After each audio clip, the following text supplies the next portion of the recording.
माननीय सभापति महोदय जी, मैं आपका ध्यान आकर्षित करना चाहूँगी विधानसभा हिंडौन से समस्याओं के संबंध में।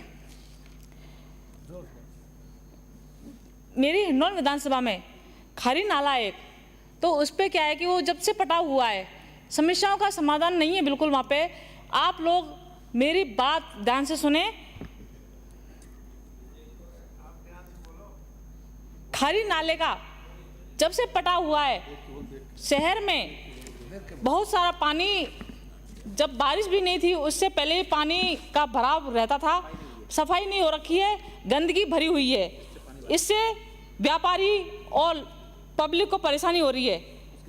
उसकी सफाई कराने के लिए मैं आपसे ये कहूँगी कि उसको तुड़वाया जाए, ऊपर से खाली नाले का जो पटाव था उसको हटवाया जाए ताकि उसमें सफाई हो सके और उसकी सफाई भी कराया जाए।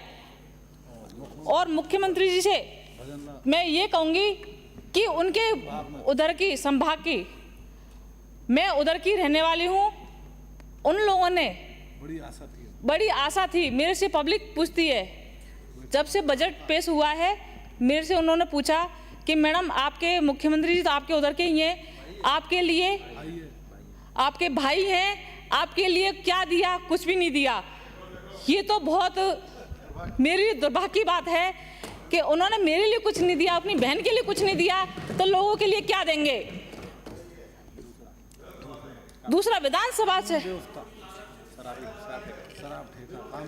मैं ये कहूँ जी सर, आप बोलिए।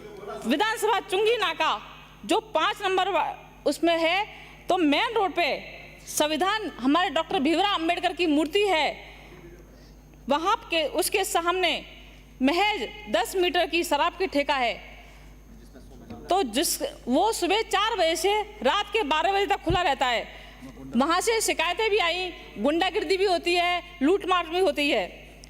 तो मैं और महिलाओं ने कम से कम 100-200 महिलाओं ने धरना प्रदर्शन भी किया था, मेरे को सूचना भी आई थी। फिर कलेक्टर साहब को भी बोला था और फिर एसडीएम साहब को बोला वहाँ, लेकिन वहाँ कोई सुनवाई नहीं हुई। आज तक वो ठेका नहीं हटाए। कई बार हमने कॉल भी कर दिया, लेकिन उनके कानों पे जूं तक नहीं रहेंगी।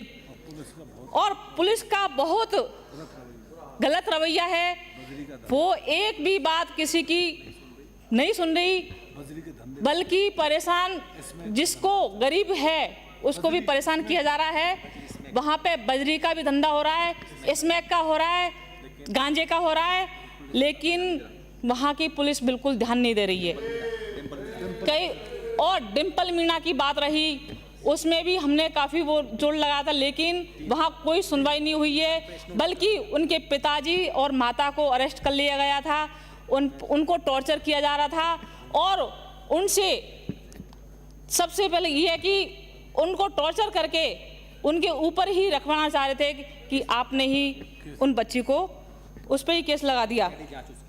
उसकी हमने पहले भी कहा था सीआईडी जांच करवाई जाए। और बड़े शर्म की बात है, आप कहते हो कि बेटी बचाओ बेटी पढ़ाओ, इसमें बेटी कहाँ बच रही हैं? आपकी सरकार होने के बावजूद आए दिन ये घटनाएं हो रही हैं, आए दिन कांड हो रहे हैं, बलात्कार हो रहे हैं, दुर्भाग्य की बात है। और डबल सरकार के इंजन है, तो फिर भी आप लोग थोड़ी सी, मैं ये कहूँगी, आप लोग ध्यान दिया जाए, आप और डीएनए की जांच की जाए। बिजली की समस्या, आए दिन रात के 12 बजे फ़ोन आ रहे हैं, रात के 1 बजे फ़ोन आ रहे हैं, मैडम लाइट नहीं आ रही है, मैडम लाइट नहीं आ रही है। अब हम क्या कहें उनसे कि भाइयों, जो डबल सरकार के इंजन है, डबल सरकार के इंजन होने के बाद लाइट की समस्या का नहीं समाधान हो रहा, तो क्या करें? अब किरोड़ी लाल जी, और आप ये भी आप लोग अच्छे से मानते होंगे कि ये जो सरकार बनी है आप लोगों की, सिर्फ किरोड़ी लाल जी की वजह से बनी है, और वो आज लोग आप लोगों के बीच में नहीं है। ये बड़ी शर्म की बात है। और सर, माफ़ी चाहूँगी, मैं विधानसभा में पहली बार बोल रही हूँ, इसलिए आप सबसे मैं माफ़ी मांगूंगी, और कोई भी मेरे से कोई गलत शब्द निकले उसके लिए क्षमा प्रार्थी हूँ। हिंडौन विधानसभा में 24 घंटे में 4 घंटे लाइट आती है, वो भी कट कट के। वो भी मैं ये कहूँगी, आप सरकार से ये प्रार्थना करूँगी कि कम से कम 15 घंटा तो लाइट होनी चाहिए। 4 घंटे लाइट आ रही है, ये कौन सी। अब किसान भाइयों की बात करते हो आप लोग, किसान भाई ये बहुत परेशान हैं। आप लोगों में से किसान भाइयों के बच्चे हैं, मैं लोगों किसान भाइयों का ध्यान दिया जाए और आप लोग दिन में भी लाइट दिया जाए और सर्दियों के मौसम में रात को लाइट दी जाए। कम से कम आप लोगों की, और अध्यक्ष साहब का बहुत बहुत धन्यवाद दूंगी। अध्यक्ष साहब ने मेरे को सुना और बोलने का मौका दिया, उसके लिए बहुत बहुत धन्यवाद दूंगी। और हरि सिंह रावत मंत्री महोदय जी का जय हिंद, जय भारत, राम राम शाह, जय भीम। बहुत अध्यक्ष